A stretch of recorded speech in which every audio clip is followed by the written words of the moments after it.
Well, that'll have to do. All right. Hello, friends. I hope you're with me. In a minute, I hope to be with you. My name is Dan. I'm an artist. Today, I'm continuing a live airbrush illustration. And hang on, I do not have a monitor running yet. Beautiful Wednesday to you.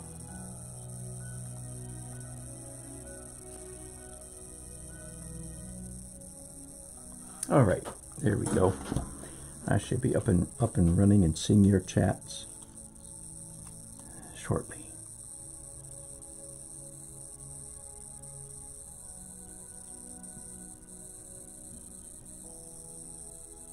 All right. Hey, I don't know if you have seen my last couple live videos. I was working on this project, which I will show you now, is a cover for Kidsville News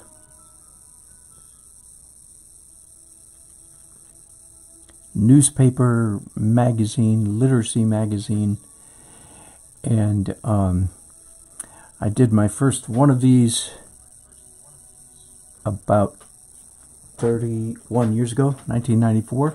I have done very few in the last 10 years because, as most of you know, print media has fallen way off in the world, so we don't do nearly as many. I've done, I don't know, 60 or 70 of these covers, but I've only done about 4, 5, 6 maybe in the last 10 years. And that's particular to this story because I have a very sad tale. If perchance you've seen my subtitle there. Normally, when an airbrush artist, again, in this particular style or kind of technique, normally this is the original illustration, and it has a layer of film on top of it. The film is what I'm going to talk about. I've been using this film for nearly 40 years. It's called Frisket Film, and I went down to my local art store, which is Jerry's Artorama, and sure enough, I had run out. It's been a long time since I bought Frisket Film because, you know, you buy 10 yards of it, 60 feet or 30 feet, and then it lasts forever. But I finally ran out, so I had to go downtown and buy some new Frisket Film, and brought it home, stuck it onto my illustration, and once again, this right here is my original pen and ink illustration. The outline is done in pen, and the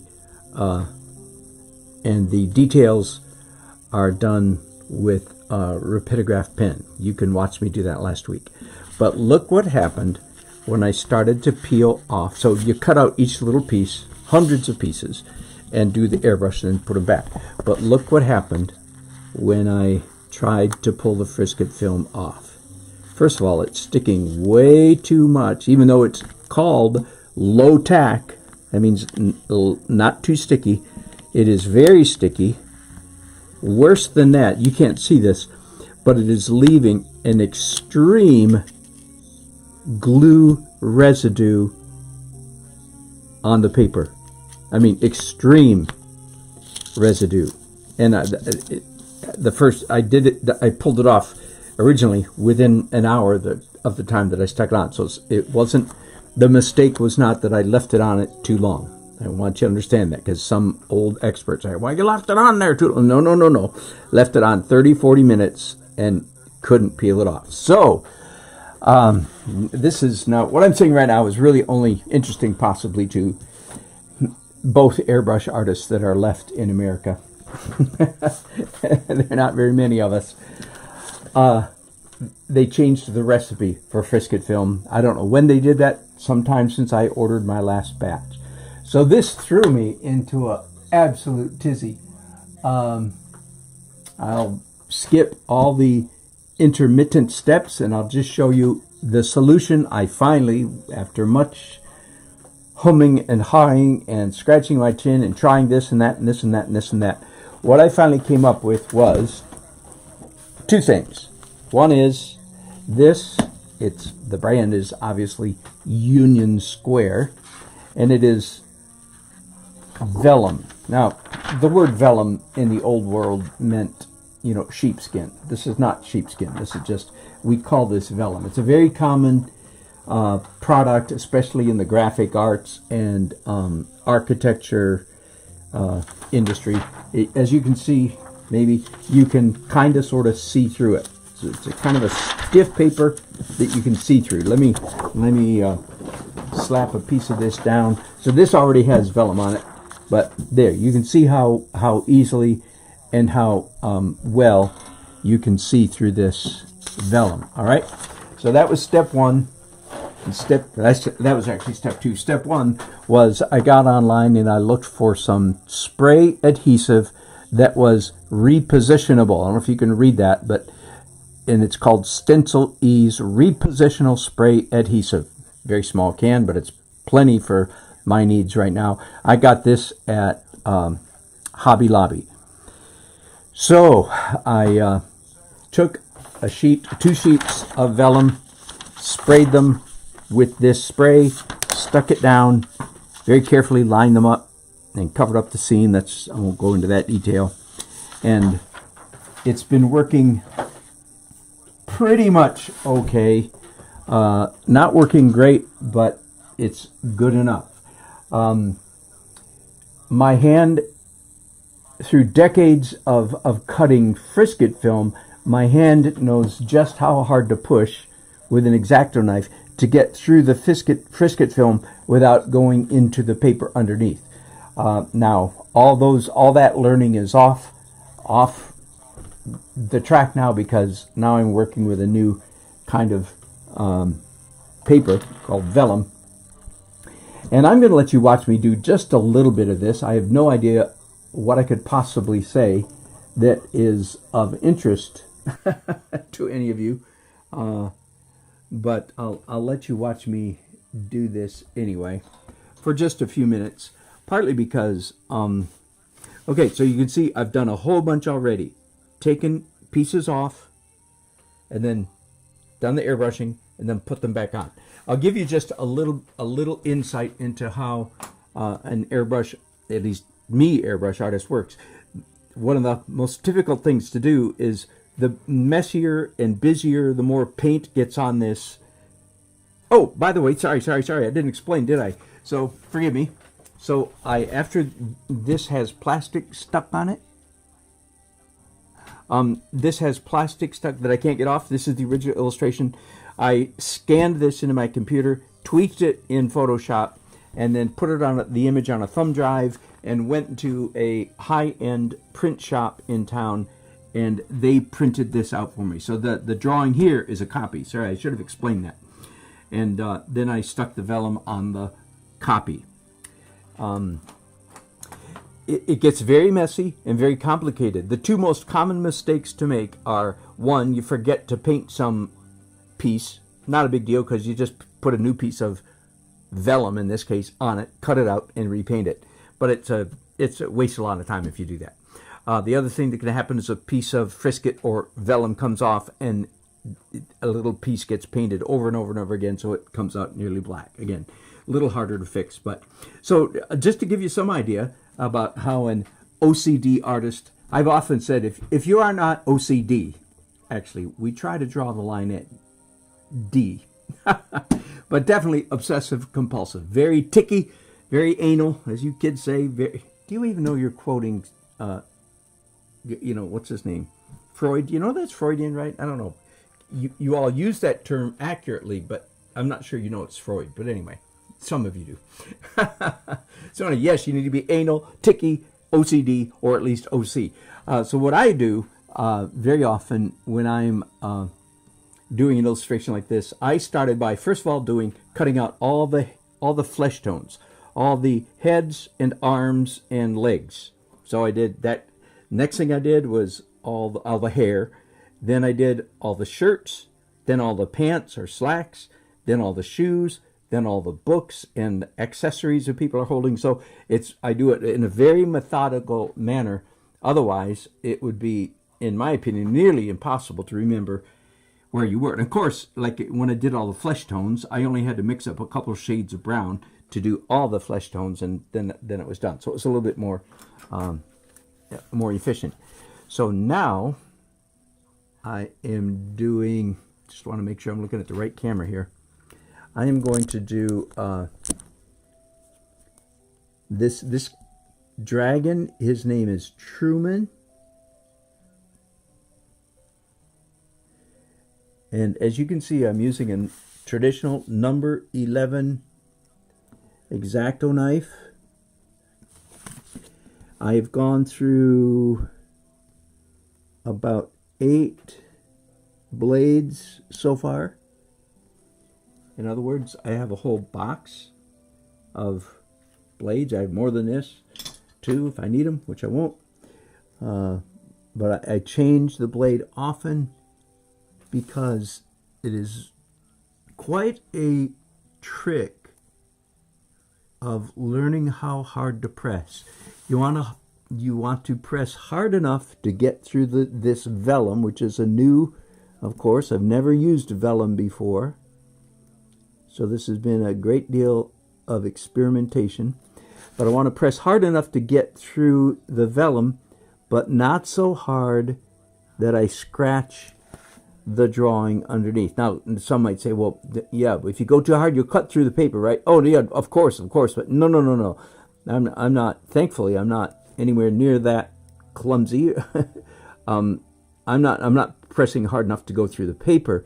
But if I simply go through the vellum too far, I will make cut marks in the paper. And of course, that will happen here. I just try to keep it, because I can touch it up. I can touch it up with a pen.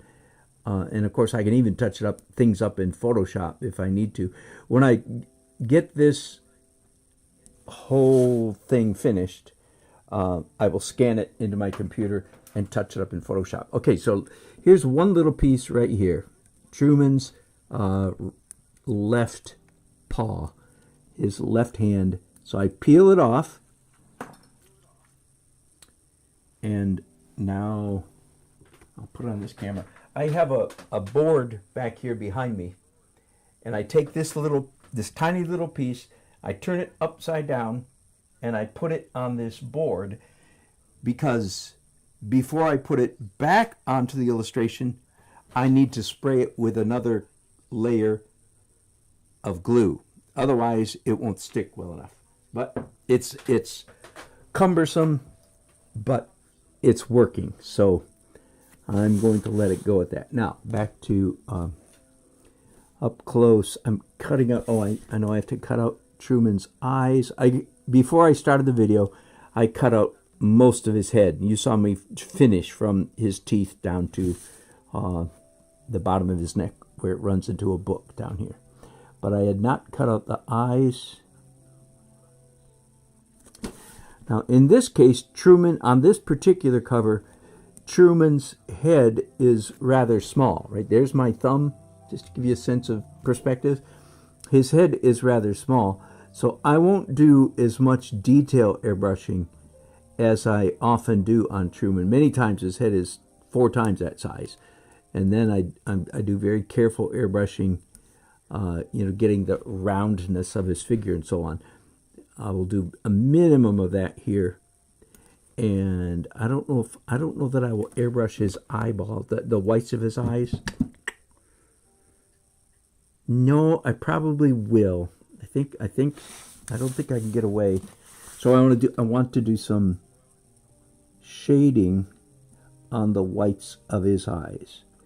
And you can't tell because everything's all covered up with this, what would normally be Frisket, but this time is vellum. You can't tell, but the light in this scene is definitely coming from the upper right. So I'm keenly aware of that. with all the airbrushing I'm doing, all the shadows, all the shading falls to the lower left. That's very, very easy to keep in mind. It's not a big challenge at all. But I do have to keep it in mind. Let me see. And it's hard very often. It's hard to keep track of where I have cut and where I haven't. I'm wearing some pretty thick reading glasses to do this. I think they're 3.5. A little bit like wearing low-level magnifying glasses on your eyes, because that helps a great deal with this level of detail. Here I am down to one of his right foot, and he's a dragon, so of course he has claws, or he has talons, if you will. They're not very sharp. He's a very friendly dragon, so all of his scary dragon parts are very nice and rounded. So he doesn't look very scary. All right, that might be all of Truman, and he's green, of course. I say that, of course, as if you guys know what he looks like. Many of you do not, but I just decided a few minutes ago that I am going to pull off this frisket, which in this case is vellum, and you can see I use a dull knife, and it doesn't have to be this shape, but I use a dull X-Acto knife to pull the frisket film. I take that little piece and I put it on the board, which is behind me, and take it out. As you can tell, I'm not going to make this video very long because it is going to be boring as can be. I've already been doing this process, pulling off the vellum, airbrushing, and sticking it back on for I don't know how many hours, but several, 3, 4, maybe 4 hours, maybe 3. I don't know. I didn't set a clock. And I have to make sure. Okay, I have to make sure I get this right side up. So when I put this down, there it is. When I put this down on the board, I want to make sure I'm spraying the glue on the right side. Okay, I'm trying. There we go. All right, now let me back up a little bit, and here's my airbrush. And this almost I have a little airbrush holder. Let me see if I can manipulate this camera just enough to show you what this looks like over here. Whoops, I don't know that I can. Hang on. Hang on. Wild ride, wild ride. All right, so there is my airbrush holder. There's my airbrush. And here are my knives. And that's enough of that. Let me cause another earthquake. There you go. Let me switch pictures while I'm creating an earthquake. That's pretty rough. Pretty rough video shooting there, isn't it? And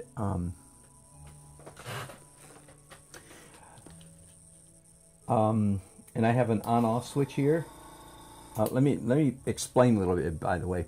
Back in the day when I was doing a lot of airbrushing, which was in the 90s and early 2000s, I have a 75-gallon, I think it's 75-gallon compressor, big compressor with a big tank downstairs in the garage. And I bought a 100-foot hose and ran it up through the attic and through the wall of my studio right here, and put a quick connect in the wall. So back in the day when I was doing serious airbrushing, great big compressor, great big tank, so that the air pressure was always consistent. Water trap in the line, and so on and so on and so forth. I don't have any of that now. Now I just have a little compressor about this big. I won't shake you up again and show you and it goes on and off according to when you need. And I have a little on-off switch right here. Yeah, do you hear that? All right, now what color? The question. I'll turn that off for a second. The question is, what color should I do the shading in Truman's eyes? And the answer is, I really want something that is blue-black.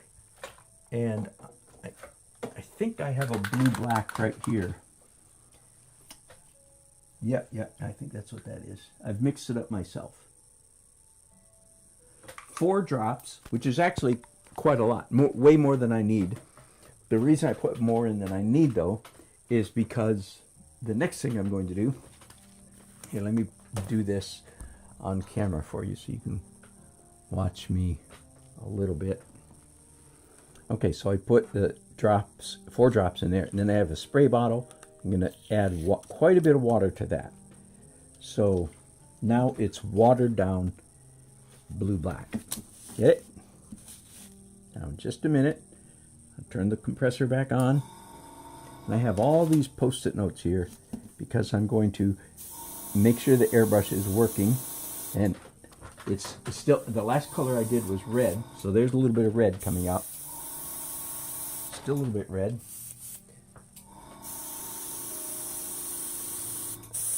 Whoops. Okay, good enough. Now, here is the part that I'm airbrushing. Let me get that good and close. And the light's coming from the upper right. You guys won't even be able to see this. Unfortunately. I'm doing his teeth.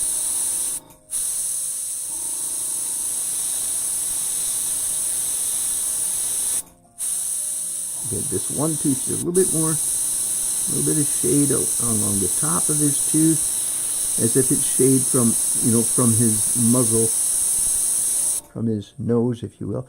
Let me do a little bit more on this. And again, I'm afraid you guys can't even see that, which is unfortunate, but trust me. There. Turn the compressor off. Turn this around so it's right side up. So there is Truman's eye. Now, normally, if Truman was his normal size, I would airbrush his eyeballs. But because he's so small, I'm going to simply paint his eyeballs, which are dark green, dark deep green. So again, here's the color I'm painting. I don't want to spill that. And I've got a little bit in the lid here. I have a Winsor Newton Series 7 brush, the best brush ever made by a human being. I very carefully paint his eyeballs, his irises, dark green. Now, it's very possible, but I don't know, but when I'm done all the airbrushing, and that's me cleaning a brush, by the way, there. When I pull all the frisket off, it's very possible that I'll take a sharp X-Acto knife and do a bit of reflection in his iris. But I'm going to save that for later because I'll be able to make that judgment whether that's a good idea later on or not. Okay, turn it back this way and spray the pieces that I peeled off over here. Just a quick shot of glue.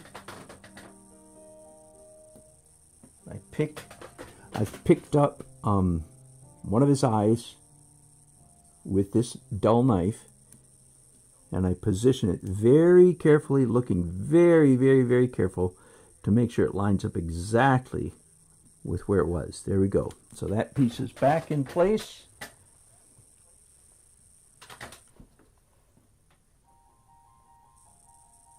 I have 4 pieces, 2 teeth and 2 eyeballs.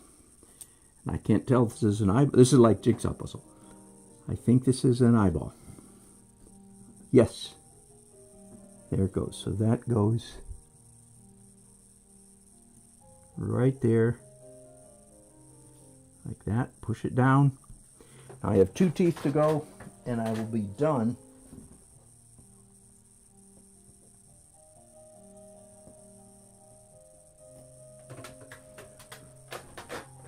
With these 4 little bits.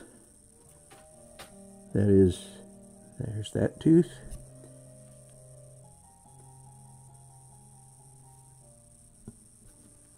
Now let me do something else because I can barely see where his last tooth is here. In fact, I don't see it. Oh, there it is. There it is. It's hidden right there.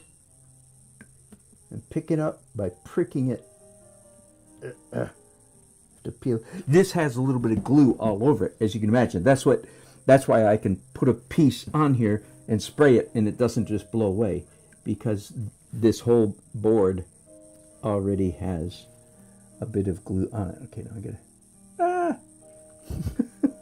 This is good. You guys are really seeing what it looks like.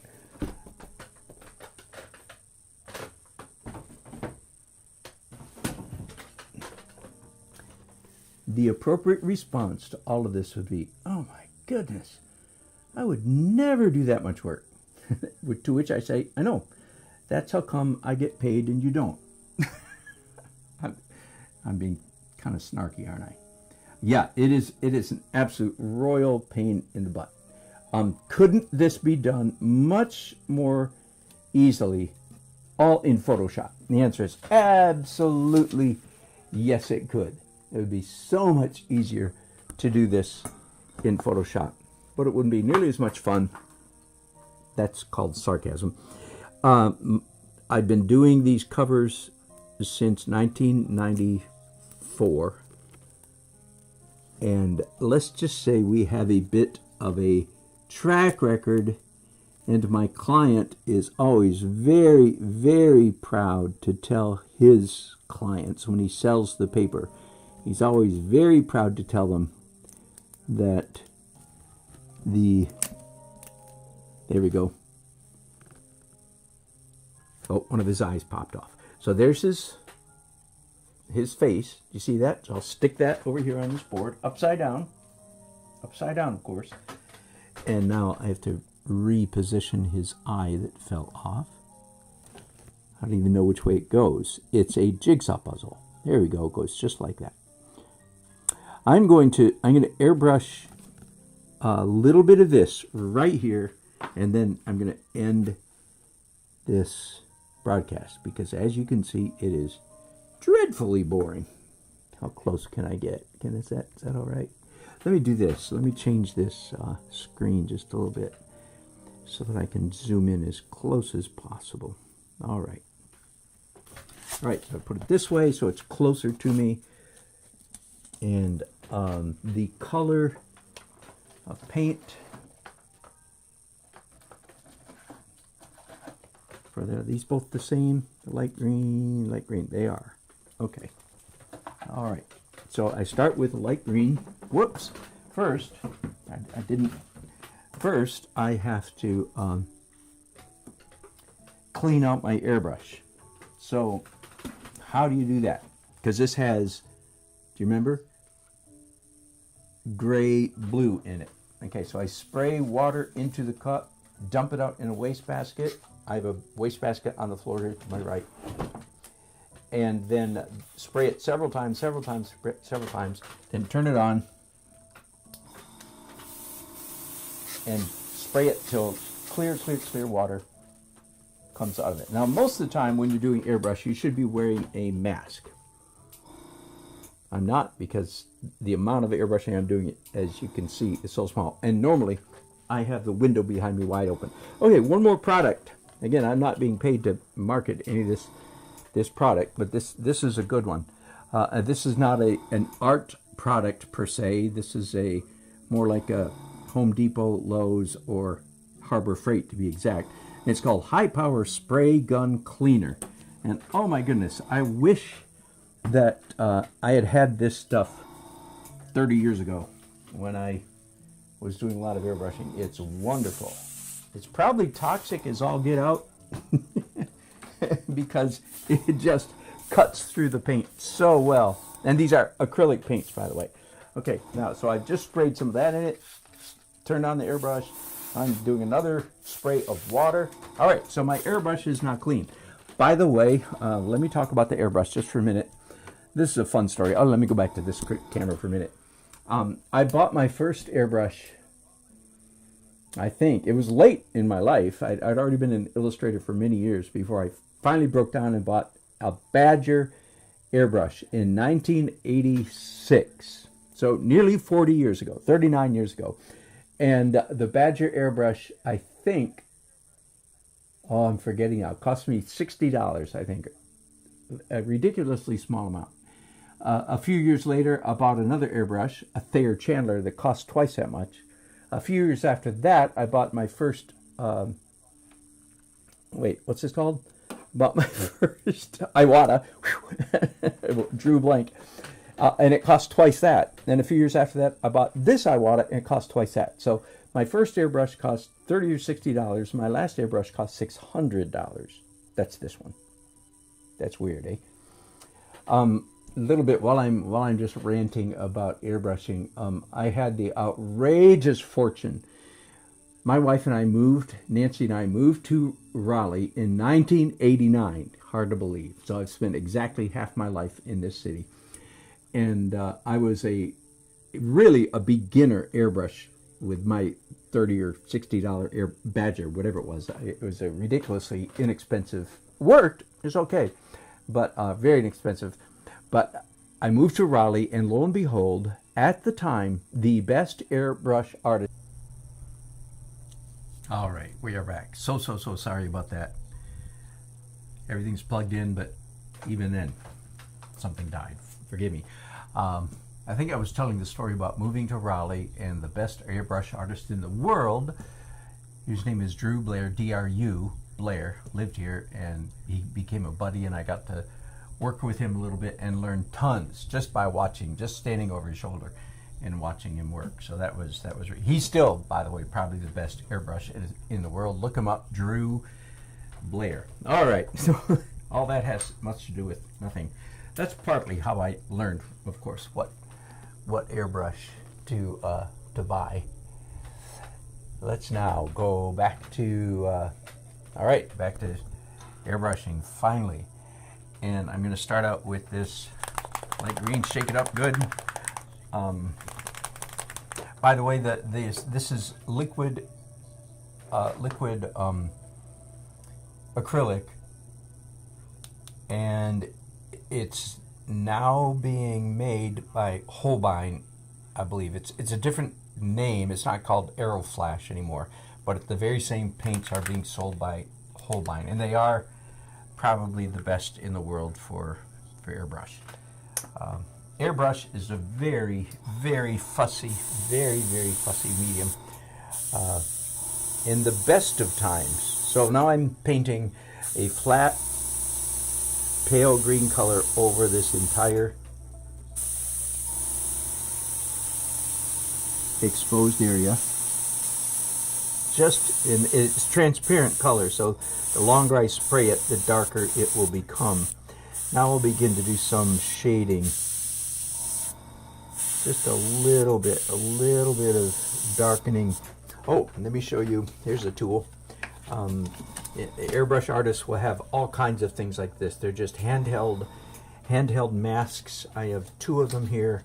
I have a whole file folder full of them behind me. But I'm going to lay this down along his upper lip, if you will.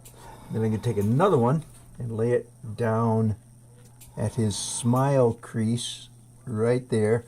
So now I can get real close and paint the shadow of his mouth. The inside his nostril, I'm going to paint that by hand. That's too fussy, too small to bother doing with an airbrush.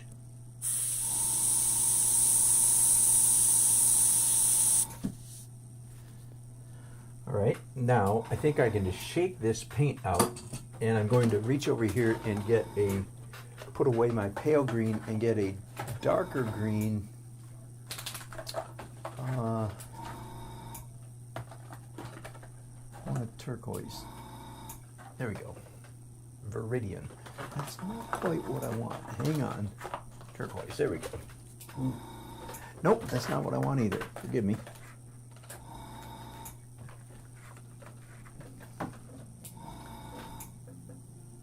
I'm going to get actually a different brand. Golden is also a very excellent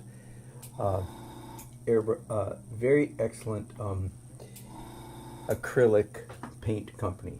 Very, very excellent. I recommend them highly. I'm going to spray into my wastebasket until the dark color is coming out. Still not there, still light color coming out. Let me put some more of this in. It's very dangerous, by the way, for me to hold this over the painting. I wouldn't normally do that, but I want you guys to be able to see what I'm... Alright, so now I have a dark green coming out. Now, being a little bit more fussy, I'm going to do the shadow of his hat, and the shadow on the back of his head, the shadow under this arm, shadow under this arm, but for that I'm going to use a piece of sticky note. Alright, so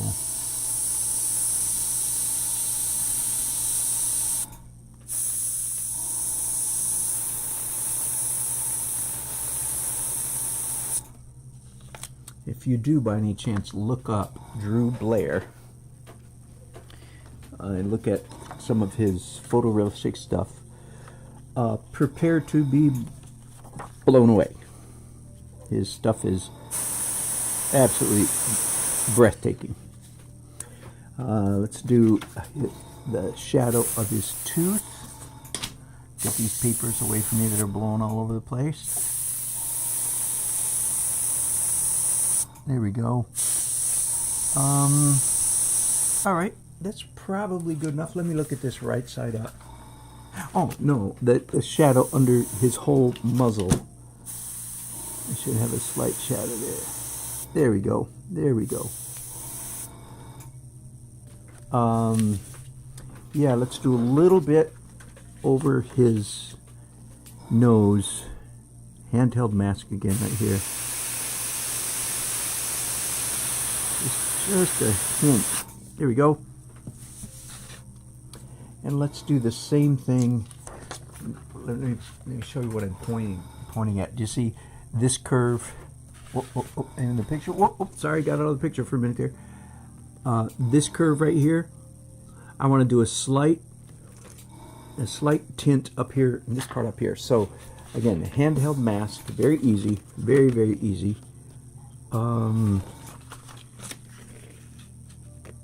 There we go.